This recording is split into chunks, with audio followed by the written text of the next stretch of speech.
안녕하세요. 축진막입니다. 오늘부터 A매치 휴식기 동안 이적시장 결산 컨텐츠를 해볼 예정인데요. 원래는 이제 제가 프리미어리그 빅식스 팀 위주로 다루곤 했었는데 제가 또 추가적으로 다루고 싶은 팀들은 한번 또 다뤄보도록 하겠습니다. 예를 들어서 뉴캐슬이나 그 외에 또 눈여겨볼 만한 팀들입니다. 비슷한 컨텐츠 계속 보고 싶으시다면 구독 눌러주시고요. 일단 팀 이름 알파벳 순서대로 내려가 보겠습니다. 오늘은 A, 아스날입니다. 모든 이적료는 유로 기준으로 했습니다. 사실 잉글랜드 내라면 파운드로 하겠지만 해외에서 선수를 사올 때 또 유로가 쓰이는 경우도 있기 때문에 유로 기준으로 했고요. 트랜스퍼 마크트 기준으로 이적료를 설명드리도록 하겠습니다. 먼저 영입부터 볼게요. 마르틴 수비맨디입니다. 레알 소시에다드로부터 데려왔고요. 이적료는 7천만 유로, 우리 돈 1137억입니다. 아스날에서 오랫동안 공들였던 영입이라고 볼 수 있고 사실 수비맨디는 올해 1월부터 좀 얘기가 나왔던 자원이거든요. 그런데 이제 시즌 끝나고 맞춰서 아스날에 잘 들어왔습니다. 토마스 파티의 공백을 파티보다 훨씬 더 어린 선수로 잘 채웠다고 볼 수 있을 것 같고요. 이적료는 1,000억이 넘는 거액을 들여서 영입해온 선수지만 저는 또 안정적인 저점을 형성해줄 수 있는 선수라고 생각해서 시간이 지나면 저 값어치를 하지 않을까라는 개인적인 생각이 있고요. 일단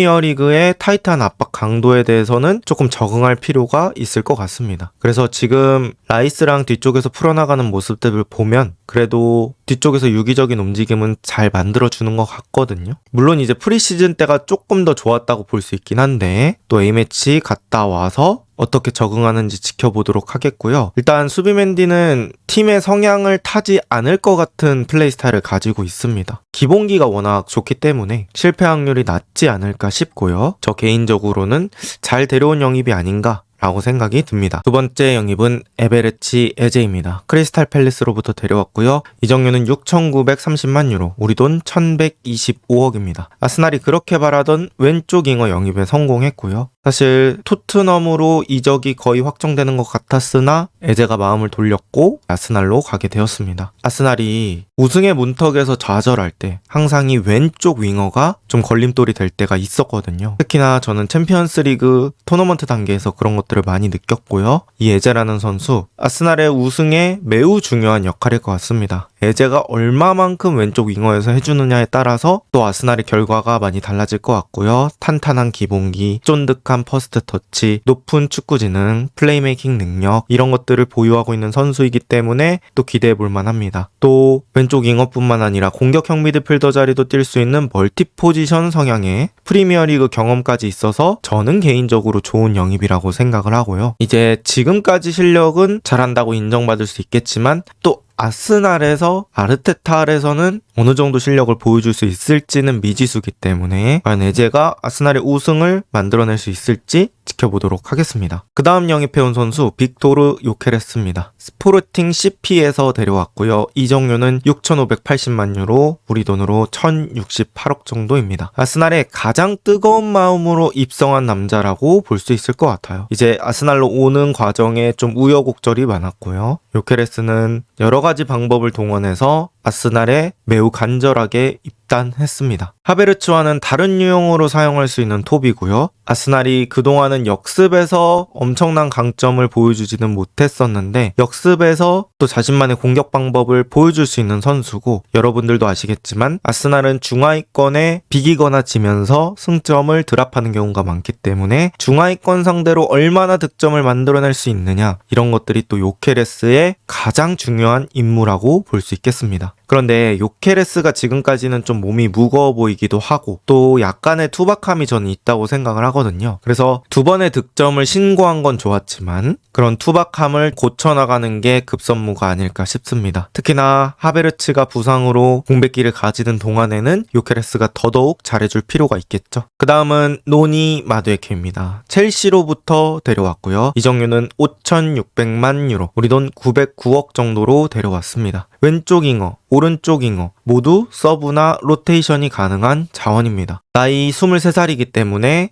계약 기간 다 마치더라도 한 번 정도는 다시 팔아볼 수 있는 나이가 될 것 같고요. 처음엔 좀 비싼 감이 있었지만 리버풀전에 선발로 나왔을 때는 나쁘지 않았다고 느꼈거든요. 지금 또 아스날이 원한 건 아니지만 사카가 부상을 당해 있는 상태이기 때문에 마두에케가 자신의 필요성을 더 보여줄 수 있는 그런 상황이 세팅되어 있다고 볼 수 있을 것 같고요. 축구 선수의 미래는 모릅니다. 지금까지는 마두에케가 물음표 가득한 영입이 될 수 있겠지만 또 나중에 에제나 사카 밀어내고 주전을 차지하는 것도 생길 수 있는 일이잖아요. 그래서 뭐 그런 일들도 일어날지 한번 지켜보도록 하겠습니다. 그 다음은 크리스티안 모스케라입니다. 발렌시아로부터 데려왔고요. 이적료는 1,500만 유로, 우리 돈 243억입니다. 라리가 한 시즌 소화한 04년생 21살이라는 것에 큰 점수를 줄 수 있을 것 같아요. 그러니까 이적료 대비 경험도 좀 있고 나이도 어린 그런 센터백을 잘 데려왔다라고 저는 생각이 되고요. 빌드업의 합은 동료들과 조금 더 맞춰야겠지만 전체적으로 일반적인 수비력은 저는 괜찮다고 여겨지거든요. 뭐 흔히 센터백으로 갖춰야 되는 스탠딩 태클 능력, 1대1 수비 능력, 위치 선정 능력 이런 것들은 나쁘지 않다고 봤기 때문에 적응해서 빌드업 능력을 어떻게 보여주는지가 또 중요할 것 같습니다. 그리고 교체할 때 또 라이트백으로 넣는 것도 봤는데요.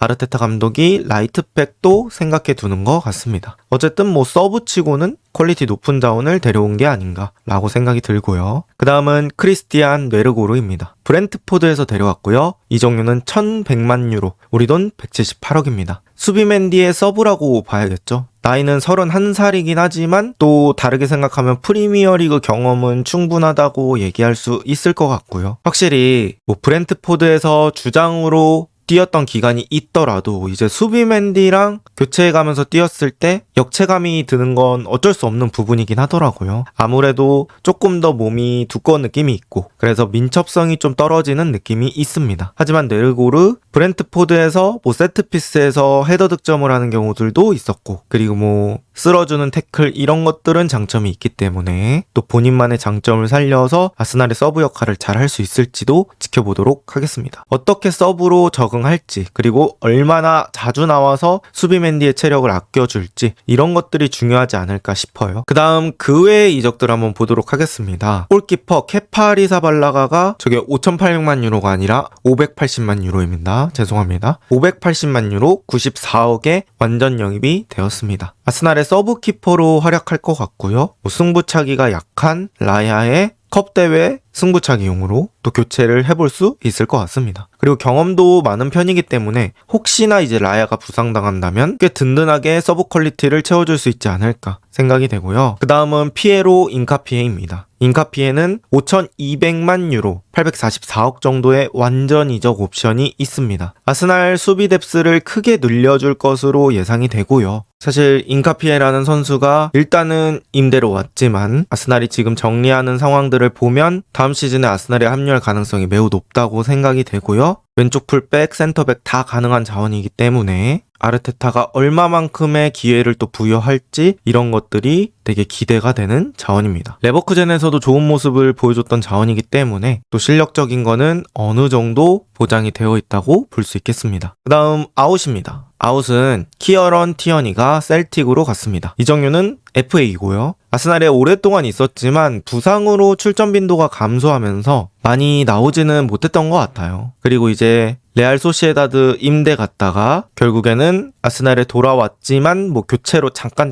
사용됐고 그 다음에 이제 자유계약으로 셀틱에 합류하게 되었습니다. 티어니가 좋았던 그런 상황들이 저는 분명히 있었다고 생각을 해요. 그런데 부상으로 그 연속성이 이어지지 않은 느낌이 좀 있고요. 어떻게 보면 직선적인 유형의 풀백의 대표적인 선수 같은 느낌이 있었는데 부상이 좀 야속했던 것 같습니다. 그 다음 아웃은 조르지뉴, 브라질의 플라멩구라는 클럽으로 갔습니다. 이적료는 FA로 갔고요. 적지 않은 나이에 사실 아스날로 합류를 했어요. 그때 이제 조르지뉴가 아스날 갈 때 이적료도 그렇게 적은 편이 아니어가지고 조르지뉴를 산단 말이야? 뭐 이런 느낌도 있었던 것 같습니다. 어쨌든 이제 조르지뉴 와가지고 23, 24까지는 출전 빈도가 어느 정도 있었던 것 같아요. 그런데 24, 25부터는 출전 빈도가 급격히 감소했고 사실 아스날에서 전방 압박이나 이런 것들을 이행할 정도의 뭐 체력이나 몸적인 준비 이런 것들은 아쉽다고 생각을 했습니다. 그리고 이제 보통은 6월 30일까지 계약을 하잖아요. 그래서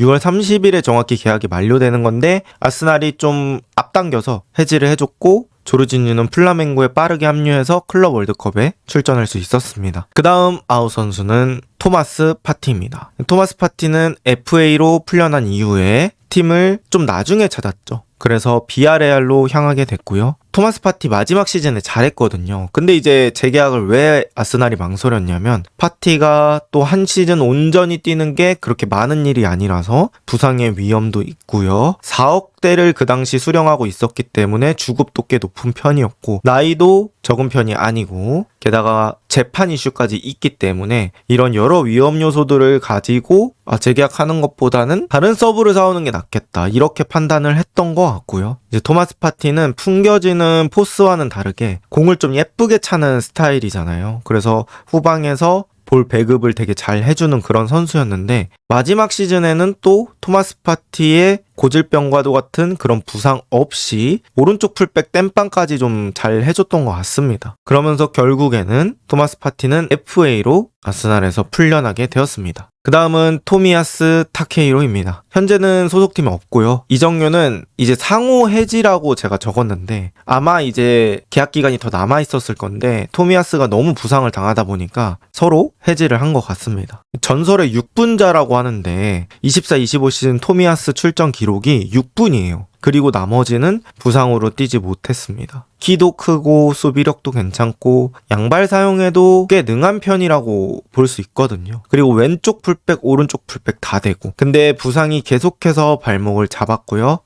한간에 들리는 얘기로는 2025년 12월 복귀래요. 근데 이제 12월에 복귀한다고 해도 회복 기간 가지고 그렇게 하면은 쉽지 않다 보니까 결국에는 그냥 이별하게 된 것 같습니다. 사실 부상이 많은 선수는 아무리 잘해도 사용하기 어려운 것 같습니다. 그 다음 야콥 키비오르가 포르투로 갔습니다. 이정료는 임대료와 완전 이정료 이렇게 분리해서 얘기를 해야 될 것 같은데요. 일단 임대료 200만 유로, 그 다음에 의무이적 이정료가 1700만 유로에다가 500만 유로 이렇게 더할 수 있다고 해요. 그래서 한 357억 규모라고 보시면 될 것 같습니다. 마지막 시즌 그래도 키비오르가 은근히 괜찮았거든요. 마갈량이스의 부상 공백을 덤덤히 잘 채워줬다고 볼 수 있을 것 같고요. 특히 빌드업 능력이나 전진 패스 같은 거는 머릿속에 몇 번 남는 장면들이 있을 정도로 괜찮았습니다. 근데 사실 지금까지 보신 분들은 아시겠지만 아스날이 판매에 그렇게 능한 느낌은 아니거든요. 근데 이제 그나마 아스날에서 이정료가 찍히는 자원, 그게 이제 키비오르라고 볼 수 있고요. 또 아스날은 키비오르 진첸코를 인카피에로 잘 바꿔낸 것 같습니다. 그 다음 그 외의 이적들을 볼까요? 누노 타바레즈가 라치오로 완전 이적했습니다. 이적료는 500만 유로 정도 되고요. 아스날 소속이지만 여러 팀 임대를 다녔고 라치오 소속으로 임대를 갔다가 이제 완전 이적으로 전환된 케이스입니다. 그 다음 마르키뇨스라는 선수가 크루제이루라는 팀으로 갔습니다. 300만 유로고요. 알베르 삼비 로콘가 함부르크로 갔고 30만 유로라고 보시면 될 것 같습니다. 이 정도는 거의 없다고 봐야 되겠죠. 그 다음에 칼 헤인 베르더 브레멘으로 임대 갔습니다. 진첸코 노팅엄으로 임대 갔고요. 파비오 비에이라 함부르크로 임대 갔습니다. 이렇게 해서 아스날이 또 숫자 자체는 정리하는 것도 꽤 많았고 영입도 꽤 많았다고 볼 수 있을 것 같아요. 이적시장 총평을 해보자면 영입과 구매라고 표현을 할게요. 영입 구매 측면에서는 이번 이적시장 완벽한 더블 스쿼드를 구축했다 이렇게 평가할 수 있을 것 같고 특히나 수비진은 세계 최고의 뎁스라고 봐도 될 것 같습니다. 사실 모든 팀이 원하는 포지션을 완벽하게 영입하는 건 또 쉽지가 않거든요. 물론 이제